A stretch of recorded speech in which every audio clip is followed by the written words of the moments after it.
Hello, and welcome to another episode of Breadcast Gaming Talk.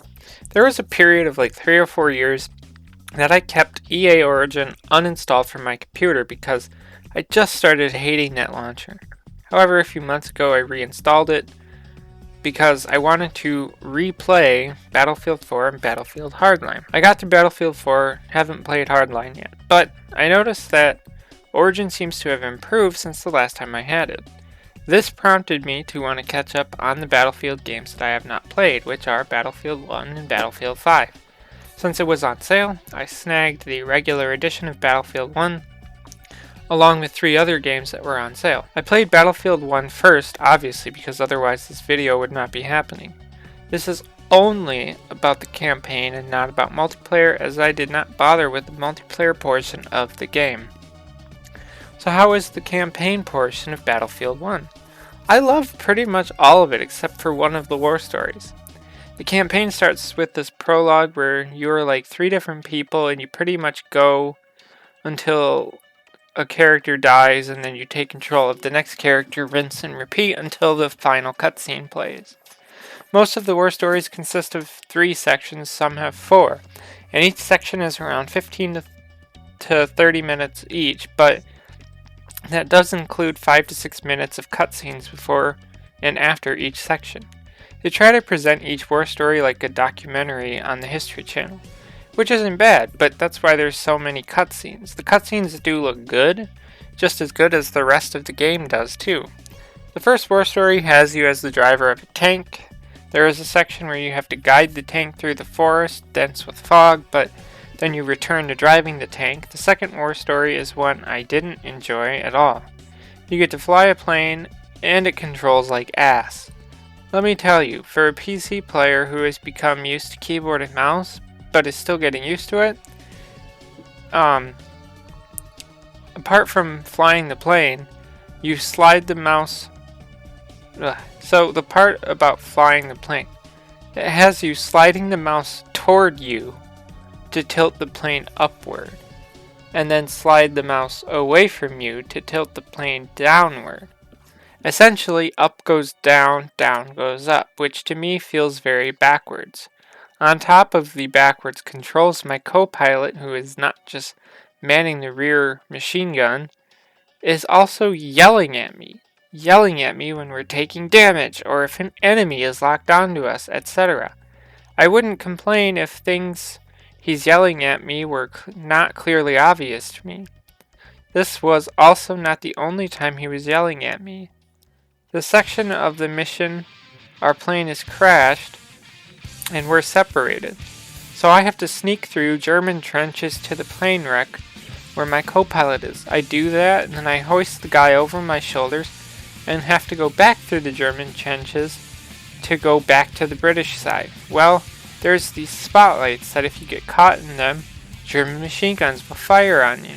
So my co-pilot is yelling at me to stay out of the light, keep to the shadows, and again, I know all of this. So yeah, that war story was so dumb, annoying, and awful. The third war story is by far my favorite. You get to be an Italian soldier clad in armor, armed with a huge machine gun that has 800 bullets. You get to walk through the hills and mow down German troops as you secure a church and a town.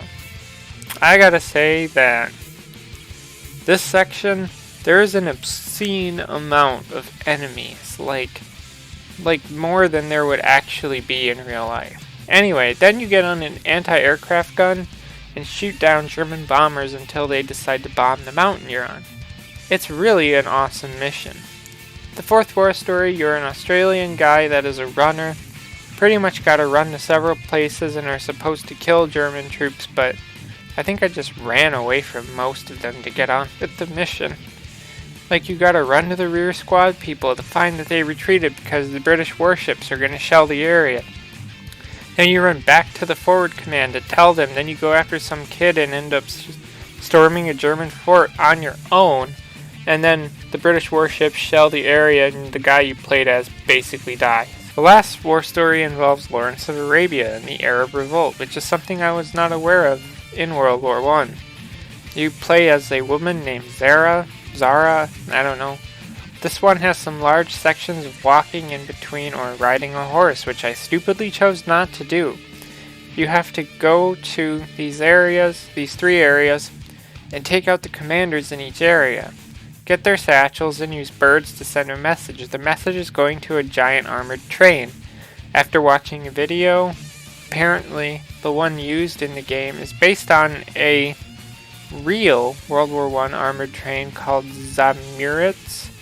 It has 8 machine guns, 2 57mm guns that could rotate 360 degrees. You managed to send out 2 messages and get captured on the 3rd. But it's all good because the final part of this war story is you blowing this armored train up, which you do.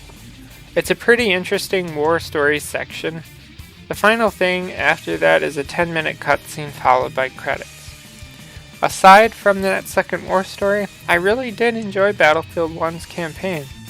It has a pretty good selection of weapons and ways you could tackle each section of the missions. Like you could sneak your way or just shoot everyone. It's up to you. The funny thing is that the first war story I recorded all the way through and then cut it into sections in editing. That first war story was around 2 hours long. After playing it, I was like, oh my god, these war stories are going to be long. But at the end of the game, I think the whole campaign was pretty short. I just feel like there are more aspects of World War I they could have covered, like what they had felt like, the major highlights of World War I. I don't really know how to explain it. Like, tank units were a big deal, planes were a major thing, the Italian front is something a lot of people don't know about, and same with the Arab Revolt, and maybe the runners. World War I was a really big war, and that it would have been nice to see more of it in the campaign of Battlefield 1. I really did enjoy Battlefield 1, and will be getting into Battlefield 5 at some point. I have 3 other games to play though. That's all I have to say, so if you're out of the conversation, leave a comment below. As always, thanks for listening, and goodbye.